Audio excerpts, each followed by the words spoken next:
Hello everybody and welcome to Lake Cuyamaca. This is the start and finish line of the San Diego 100. This is your 2024 briefing. Wow. Yep. And yet another year is here, and we're excited to share some little do's and don'ts for you over the next half an hour or so. First of all, thanks for joining us for this mandatory race briefing. So the day before, Thursday, you can come and pick up your bib. We do allow a pre-check-in for the race. That will start at 3 p.m. and go till 5:30.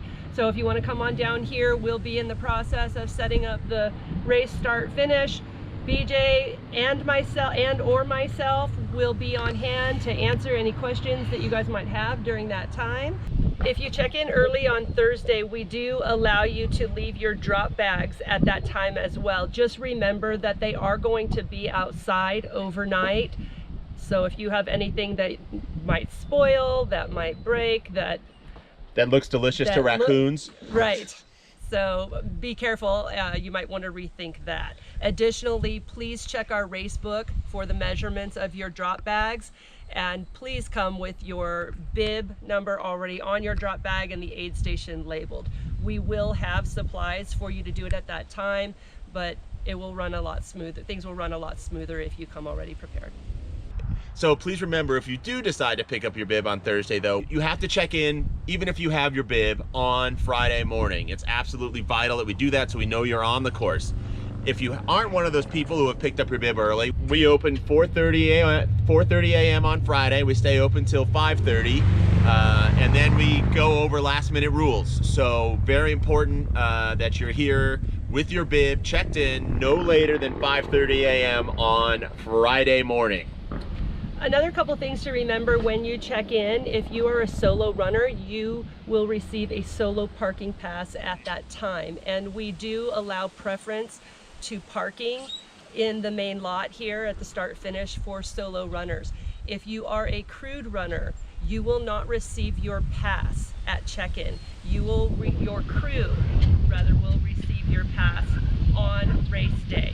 So as soon as the race starts, we will have a mandatory crew meeting where we'll give some safety announcements and some other announcements with regard to the race and crewing that day. And at that time, we will give you a crew parking pass.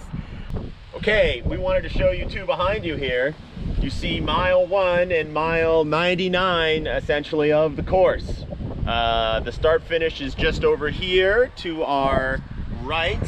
You can see that's where you'll be coming in, and this is where the finish line will be set up.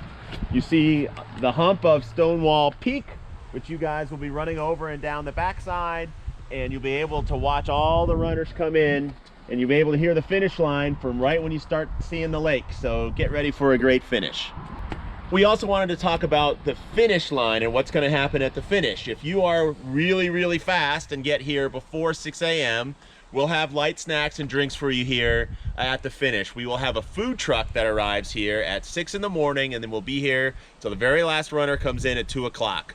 And they will have, you'll have a ticket, and that ticket entitles you to a meal, and your pacer will get a ticket. If you have a pacer, they get a meal. Everyone else will have to buy stuff from Chip. It's all really good stuff though, so you'll enjoy it. It's Mexican, it's delicious. We'll have vegan options. We'll have drinks, so looking forward to hanging out with you guys once everyone gets done here at the start finish.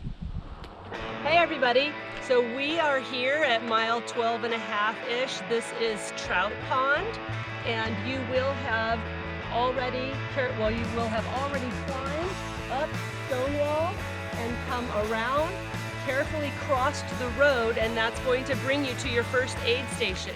Sahai will be your captain this year, and she is going to have she and her crew are going to have everything you need, and we just know she's going to do an outstanding job.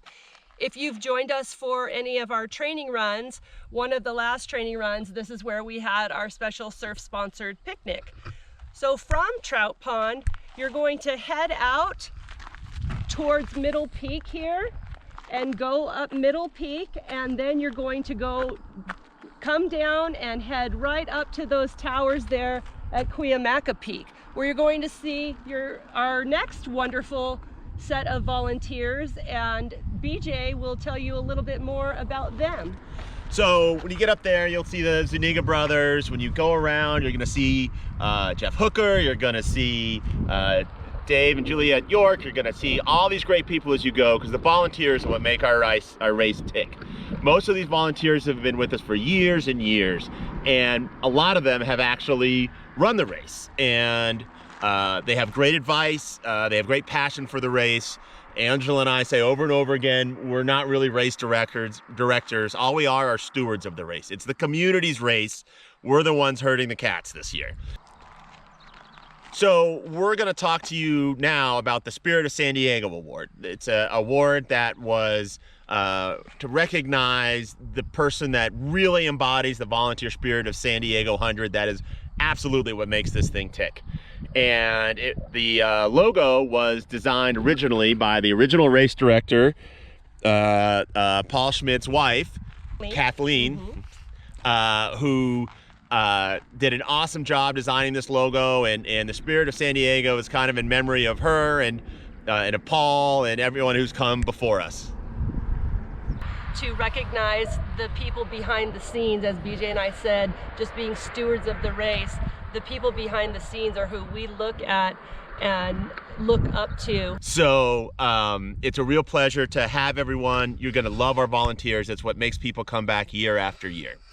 However, every year we like to recognize some special people and give them the Spirit of San Diego Award, which we conveniently forgot to bring for this racing briefing. But it looks really cool. Look for it at on our social media. It's a beautiful award. And this year we're giving it to two people which we hope you never meet. So we're going to give it this year to our lovable jerks, Jeff and Nancy Martin. So they are also known as the Grim Sweepers, and they go behind the race and are awake all 32 hours, going behind the runners, reconciling our numbers, making sure that everyone is safe and through an aid station before we can close. They are absolutely the key #1 volunteers for safety. They are in Arizona now. They come back to do this. They even have our own little special magnet that says Grim Sweeper, which again, hopefully you never ever see. So big thanks to them. They are our Spirit of San Diego winners this year. Congratulations, Jeff and Nancy. And they will be watching you during the race, rest assured. Okay, so now that we've got those niceties out the way about how beautiful it is, let's talk about some hard-ass rules. As we all found out the hard way the last few years, permitting in San Diego County can be a challenge, so we take our rules very seriously. #1 rule, no littering on the course. Leave the course better than you found it. If you find some litter, go ahead and pick it up. #2, if you're a crewed runner, make sure you know where your crews and pacers are allowed, and spectators. Any crews, pacers, spectators are going to be attributed to you, and if they're in a non-crew station, you will be disqualified, no questions asked. We must obey that rule, and you must make sure your crew and your pacers and your spectators know that rule. You will be held responsible for their actions. If you are a solo runner with no crew, you'll have one of these beautiful bands around your wrist. That means you're not allowed to get any aid whatsoever other than from our awesome volunteers. They are fantastic. They will take great care of you. Make sure when you come in to say, I'm a solo runner, and they'll make sure to give you all the help you need to get you moving on to the next station. No course cutting. Be nice to our volunteers. Be nice to each other. Be nice to whoever you see on the trail. We are a permitted event. We do not have a right to put this on. Other people have a right to use the trails. Please keep that in mind as you're out there. They won't know necessarily you've just run 98 miles and thrown up on a rock. They have the right of way. They do have the right of way. So please keep that in mind. Our aid station captains and our volunteers have the ability to use any of those rules and disqualify you on the spot. They have our authority. They're very experienced. They won't do it unless they have to, but they will do it if it's warranted. So please respect them, be polite, follow the rules. This is just highlights. Read through the race handbook. All the rules you'll need are there. If you have questions, email us or come see us Thursday before the race and ask us. We'll make sure that we're all on the same page. remember, they didn't pay to run the race, and they have everything you need to get through the course, so treat them right. So one important rule that we want to make sure everyone's clear on, we absolutely love dogs, animals, all that kind of stuff, but we can't have them anywhere near the course for various reasons, permitting, safety, etc. Come join us, stay to the end, enjoy the party. Let's root in the very last person who comes in. Woo-hoo! Welcome to Sweetwater, everybody. You are almost halfway in the race at this point. You're going to be greeted by Dave and Juliet York in the Tiki Bar. Yes, they will have Mai Tais if I know them, right? Don't you think? I hope so. Yes, so we wanted to take some time here to talk about two things, both of which probably involve your money. We're going to talk about, start with talking about parking. So this is if you are a crewed runner.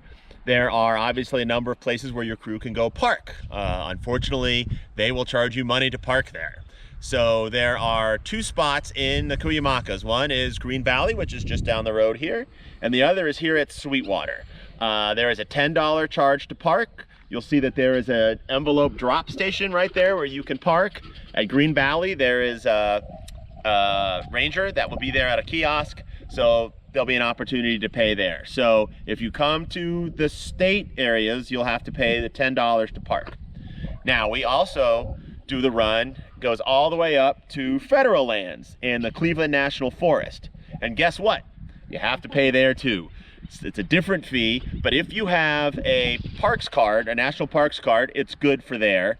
Or you can purchase a wilderness pass at various locations along the course. You can look at our handbook. We mentioned some of those places where you can buy them.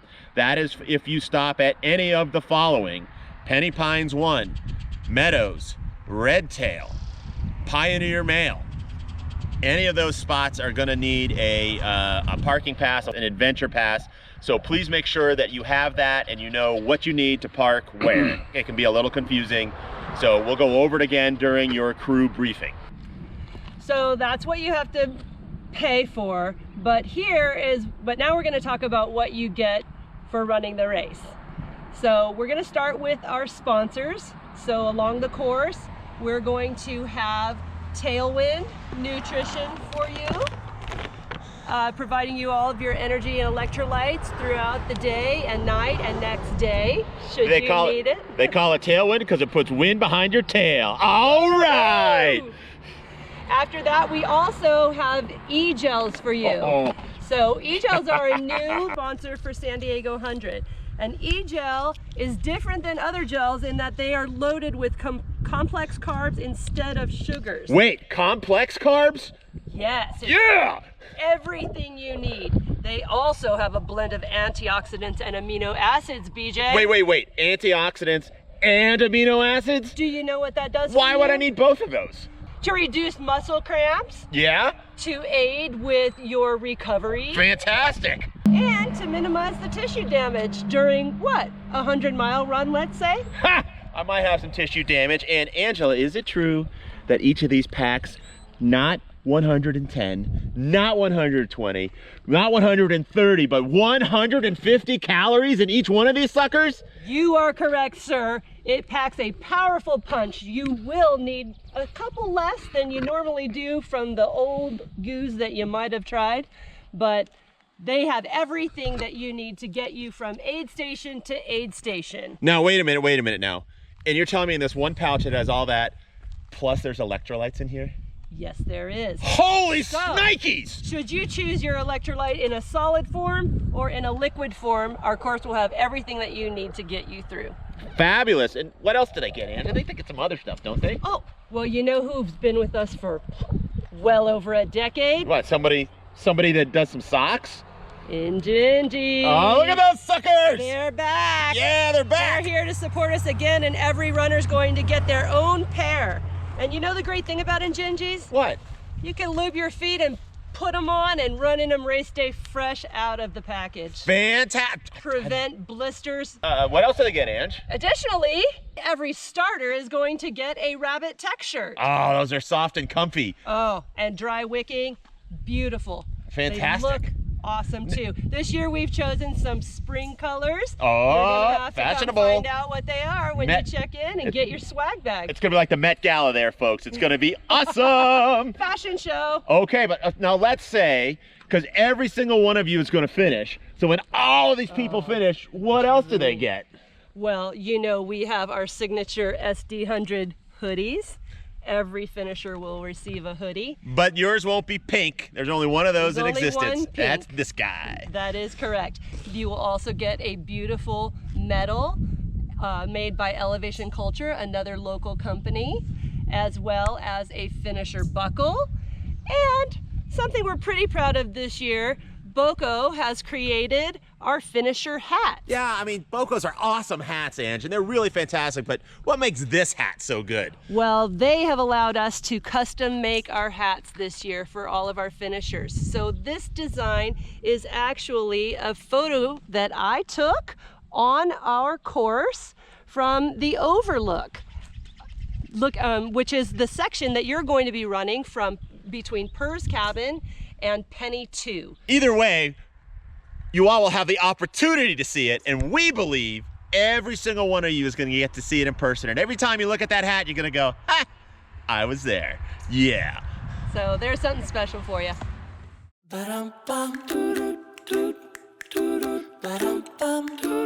Hello, we are now down at what used to be known as Pine Creek Aid Station. It is now called Hammer's Hideaway. You've come down a paved road down this way. You've come into the aid station and you will be climbing Noble Canyon. So we thought this would be a good place to talk about runner safety. And to emphasize some of our points, we're gonna have a little bit of do's and don'ts. So we have our Goofus runner over here. Say hi, Goofus. Hi. Hey, Goofus, I can't see your number. What's your number? Oh, 112. So, Mikey Fresh, I can't see your number. Oh, well, that's hard to track, so that's not gonna work for us. Why don't you go back out and try it again? Let's try it again. Come on in, runner. Water, I need water. What number are you? I can't see your bib. I'm 110. Let's see your bib. Where's your bib? Oh, Mikey Fresh, you're 112. And try again. And here comes the right way to do it. Here she comes. 112, 112. Oh, Did you get that? Good to see you, Mikey Fresh. Not only do we want you to check into the station, we also want you to check out of the station. Please make sure your bib is visible in front, just like we just saw. Runner tracking is critical to knowing whether or not you are safe, so we know where you are. It is the #1 reason for the aid stations, not to give you water, but to make sure that we know where you are and you're safe. If you decide you've had enough and you can't go anymore, then please, you must tell an aid station captain. You can only drop out at aid stations. You can only drop out to the aid station captain, who will then take your bib. You do not get to keep it as a souvenir. We use them to know who is on and off our course. If for any reason you leave the course and we don't know about it and we can't find you, you are going to be responsible for the costs of finding you. So it's important for us, it's important for you, it's important for your wallet. If you drop, make sure it's at an aid station to the aid station captain. So, tracking your runners. You can track your runners on ultralive.net. It's not live, but it's as live as we can get. So you'll absolutely have the ability to see where your runner is, not in real time, but have an idea about where they are, how they're doing, whether they're still on the course, etc., and so forth. If you come into an aid station and you look really bad, our aid station captains have the authority to take you off the course for your own safety. We all sometimes as ultra runners think we're a little stronger than we are. The aid station captain has our absolute authority to make those safety decisions for you. If that happens to you, please don't complain, please don't yell. Please understand it's for your own safety, and an experienced aid station captain who has seen hundreds of other runners has decided, unfortunately, today isn't your day, and you have to respect their decision. Our cutoff times at every aid station are times that you must be out of the aid station. So if you come in at the cutoff time, you've not met the cutoff time. So be aware of that. Now, we get cell service on about 90% of our course, sometimes more, if you need to call someone for help. We are going to give you our phone numbers. You can call us if it is an emergency, and only if it is emergency. And only if it is an emergency. And that is only accessible starting on Friday at 6 a.m. and it ends Saturday at 2 p.m. So it's no longer active. BJ's phone number is 858-761-2717. And don't call us for any dates. We're married. Not to each other, but we're married. I know you want this, ladies and gentlemen. We're sexy, we can't help it.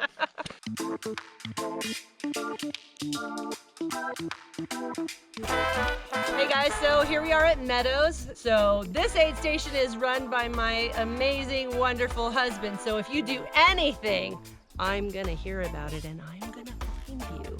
So don't screw up, be nice. So this is where we're going to talk about course marking. Course marking is very important. Having said that, we expect you to know the course. There's no reason not to know it. There's a GPX file, there's turn-by-turn instructions, and the man behind our camera today, Brian Gonzalez, that man right there, has been created amazing videos of every key turn on the course and almost every mile. They're very digestible, they're very available. Go to YouTube Cliffs and Meadows and you will find them. There's also a link from our site and you'll find all the information you want about the course. You are doing yourself a grave disservice by not checking out these videos that Brian has worked so hard on. So without further ado, we're gonna turn it over to the man, the myth, our right-hand man, our left-hand man, our videographer, our course marking director, and God knows what else he does, Brian Gonzalez! Gonzo! So one of the primary marking tools that you'll see is going to be this orange marking ribbon. And the marking ribbon is marked, confidence markers are marked about every quarter mile, which turns out to be every roughly 4 to 6 minutes. You'll see a single ribbon running time. If you're going a little bit slower, then it might be a little longer than 4 to 6 minutes. And if you're going really fast, you might see it a little sooner. But that's on average. You'll see a single ribbon. Now, if you see multiple ribbons, if you see more than one ribbon at a time, that means you need to pay attention. Something is happening. We use multiple ribbons on the turns, which we can show you in just a minute. Another thing you'll see is, oh my gosh, you're gonna get attacked by these clothespins that have a reflective tape on the edge of it. So we use these for the night sections. So you might see a clothespin ribbon with reflective tape. So that's awesome. We use this for marking for areas that may be more difficult, like through a meadow where there's no trees or anything like that. So you could see, again, reflective flags as well. You might have some different arrows coming at your way. So this is an example of an arrow. We can flip this around, showing you which way you're turning. We could have signs that have arrows that say left turn as well. Or we might have little arrows such as this, depending on which way we are going. Hey Brian, what do you do if you've gone about 10 to 15 minutes and you haven't seen a ribbon or a sign? If you go 10 to 15 minutes and you haven't seen a ribbon or a sign, first of all, stop. And you can wait for just a moment to see if another runner comes by. And if another runner doesn't come by, you should retrace your steps and go back to the last time that you saw a ribbon. It's not uncommon to have somebody go off course and not see confidence markers for way too long, and they get off course. So make sure that if you do that, then you turn around and retrace your steps. So also, it's important that you know the course and not rely on the people that are around you running with you. If you have a train of 3 people, think about this. You've got a train of 3 people running. The guy in the lead is thinking, well, the 2 people behind me, they know where they're going. They'll tell me if I take a wrong turn, right? And the guy in the middle is thinking, well, I'm surrounded by the guy in the lead. He clearly knows where he's going. And the guy behind me, he's gonna tell me if I turn wrong. And then the guy in the back definitely is going to be thinking, well, these 2 people know where they're going. And so when people get off course, it's typically in a bunch of 3. So make sure that you independently are looking for course markings throughout the course. The same thing with pacers. So if you're a pacer, you obviously want to help your runner and look for markers, but don't rely on your pacer to know the course. It's you as the runner. You are responsible to know the course. You as the runner should pay attention to the course markings. This is an example of an intersection that's a little difficult to mark because there's not a lot of trees or anything to mark. So we've got an arrow with multiple ribbon and then a couple more right after the turn to indicate that you've taken the correct turn. Hi everybody, we are now back down in beautiful San Diego. We are at the Hopnonymous Brewery, as you see.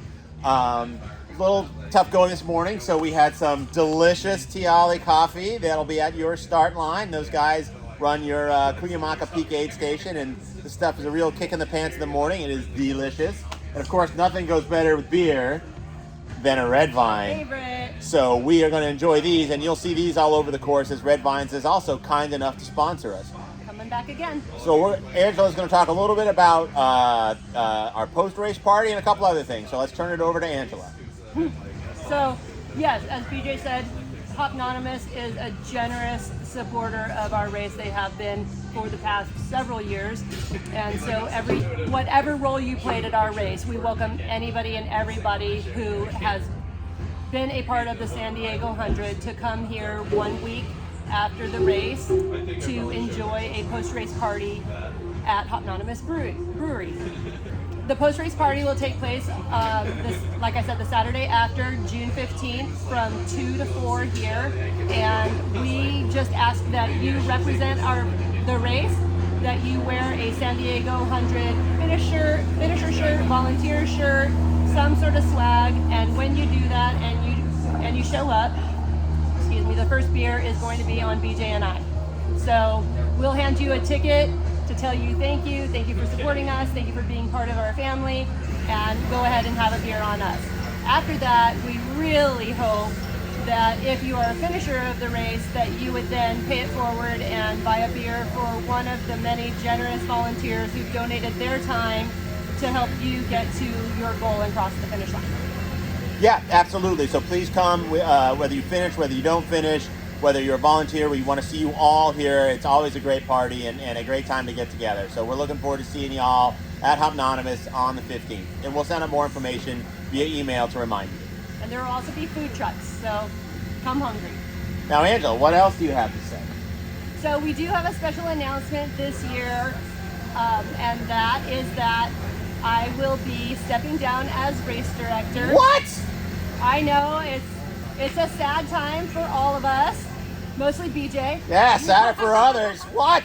But it's been a pleasure and a privilege to be a steward of this race. I've been involved in San Diego 100 since 2009 when I first crossed the finish line myself, and then helping Scott Mills for many, many years, and then taking over as race director with BJ.